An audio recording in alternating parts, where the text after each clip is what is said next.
Hi, I'm Mike Coyle, and you're watching Inside Exploration. Today, I'm here with Exploration Manager Wayne Holmstead and President and CEO of Noble Mineral Exploration, Vance White.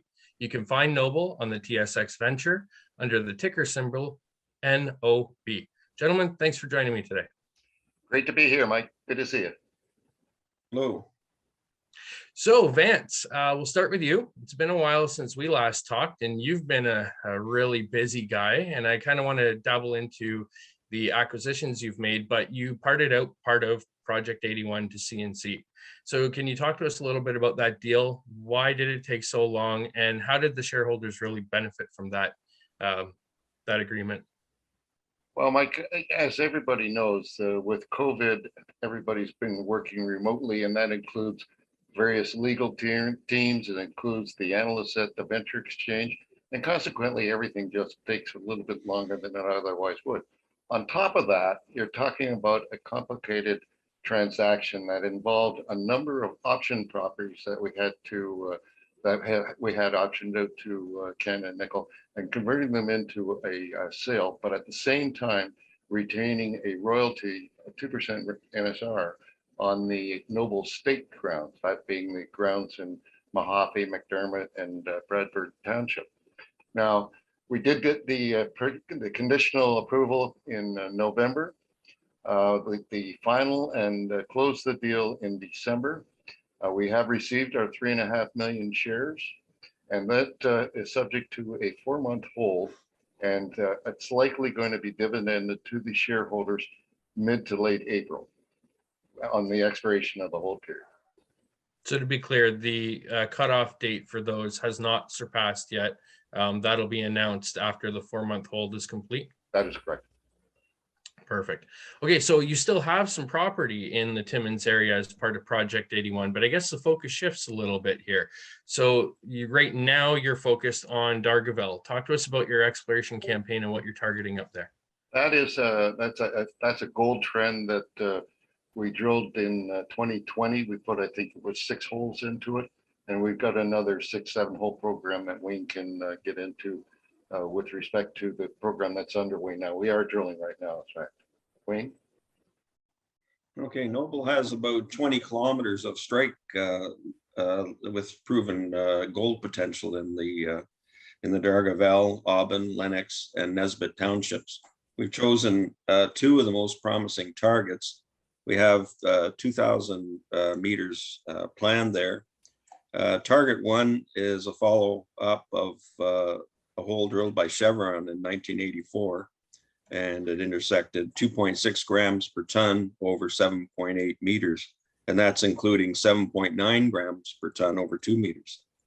In 2020, drilling by Noble close to that hole intersected 0.44 grams per ton over 38.5 meters. However, the hole did not intersect the complete zone, and it ended in mineralization.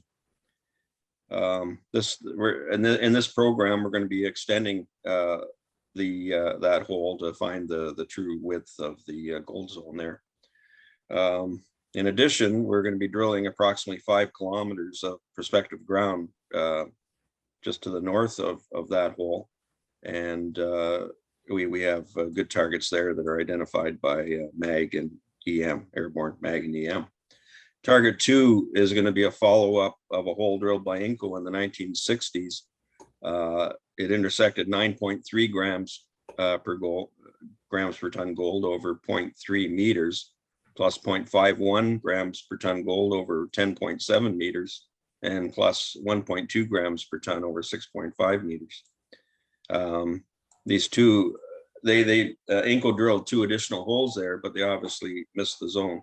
And Noble has 2 holes planned in this location. And this program is funded by the Ontario Junior Exploration Program. We got a grant to do the work there. We also have a partner in on that deal. It's to dig a 50-50 program, and then part of the program is being funded, as Wayne said, by the OJIP grant. Okay. As a follow-up question to Project 81, Vance, I just wanted to ask you, what are your plans for the rest of the project? You got some VMS targets on there. You've optioned off the nickel, obviously. Are you going to be doing any other drilling for some VMS targets in 2022? I think what we're going to be doing is we've identified a number of other project areas that we've actively gone out and staked. And basically to maintain the position that we've always maintained is to take out the early risk by one, staking ground in either unexplored or underexplored areas. And in that criteria, we would that would be met by the Nagagami, which we'll get into a little bit here, but also the stuff in the ground that we acquired in Newfoundland as well. But we're looking at other plays that we bring in on the same basis, where we dress them up and then bring in a partner, much as we did with the spruce, and also similar to how we handled the Canada nickel transaction. Excellent. Okay, so Wayne, it was really awesome meeting you at the Buckingham property. And while we were there, you kind of filled me on how you joined the company. So talk to us about how you became part of the company and how Buckingham fit into that process. Okay, well, it all started when Vance came to me for graphite property, and I had already staked this one, and we were negotiating a price, and I said, well, how about this? How about I give you three of my Quebec properties and put me on as exploration manager originally it was for Quebec. Now it's turned into everything. So that's how it started. Excellent. Okay, so Buckingham, I mean, you're pretty excited about what we've seen in the core boxes.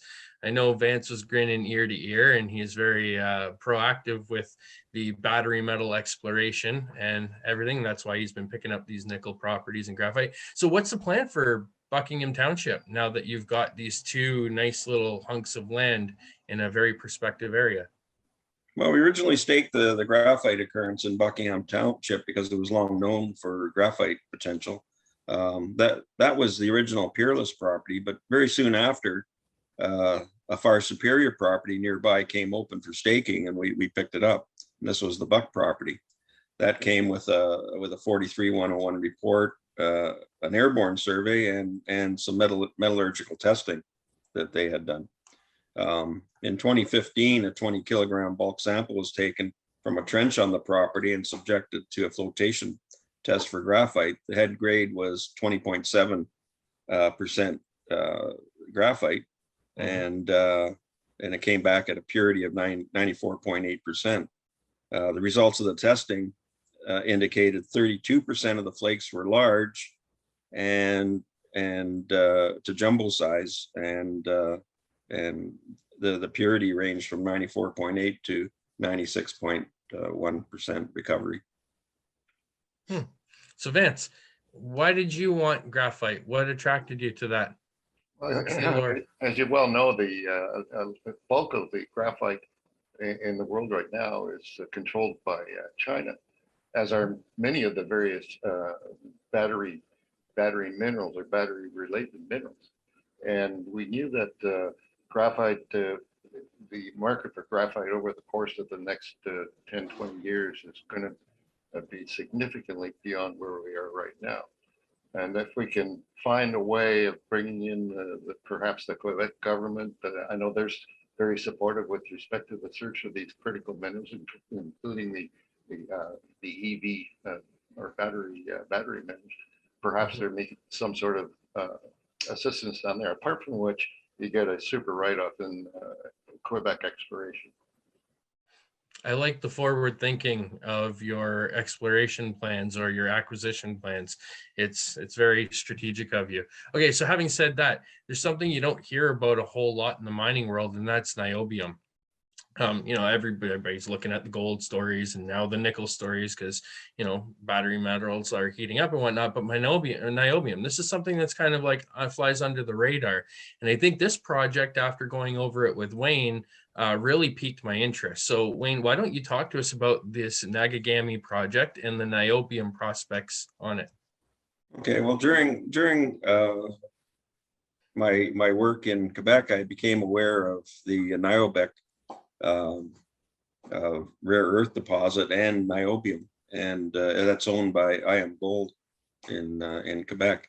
The Niobec has been producing since 1974, and in addition, Niobec has a resource in rare earth metals, both associated with carbonatites.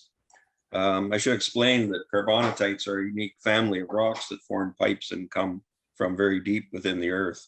They give a very unique magnetic signature that looks like a donut, with a magnetic low in the center and a magnetic high in the perimeter. It is in the magnetic low that where we find the rare earths and the niobium, and the surrounding magnetic high has been known to host platinum and palladium mineralization in some carbonatites.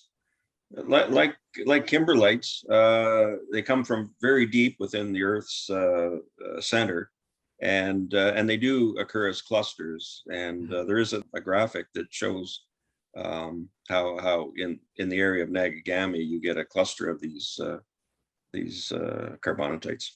In researching the area around Project 81, I noticed that the Nagagami that looked like an Niobec twin was virtually unexplored. We immediately staked 716 claims, or 14,607 hectares of ground. So what's the exploration plan in 2022 for this potential niobium deposit?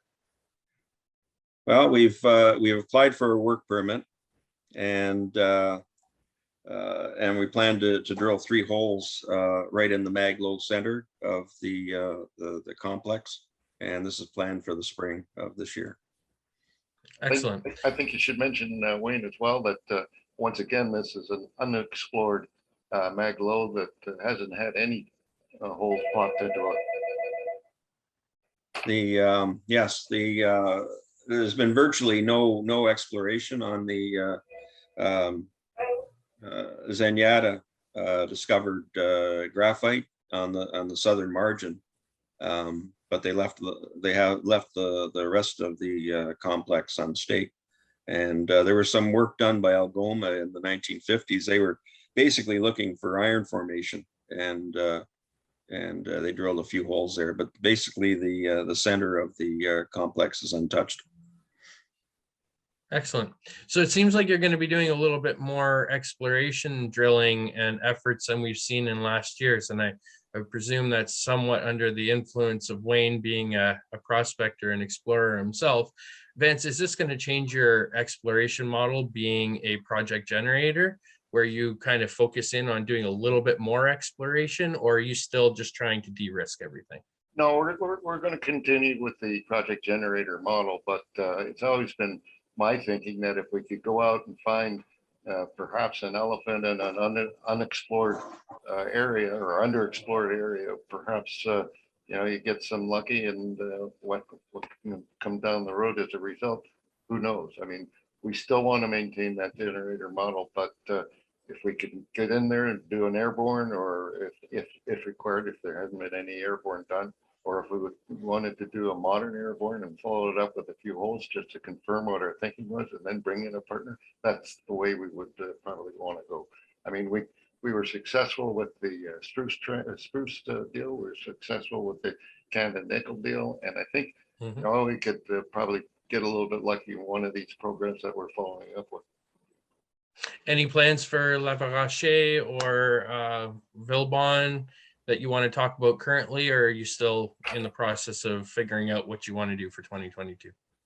We're going to be doing some surface work on both those projects coming up, and that then will determine if we want to put in some drill holes or not.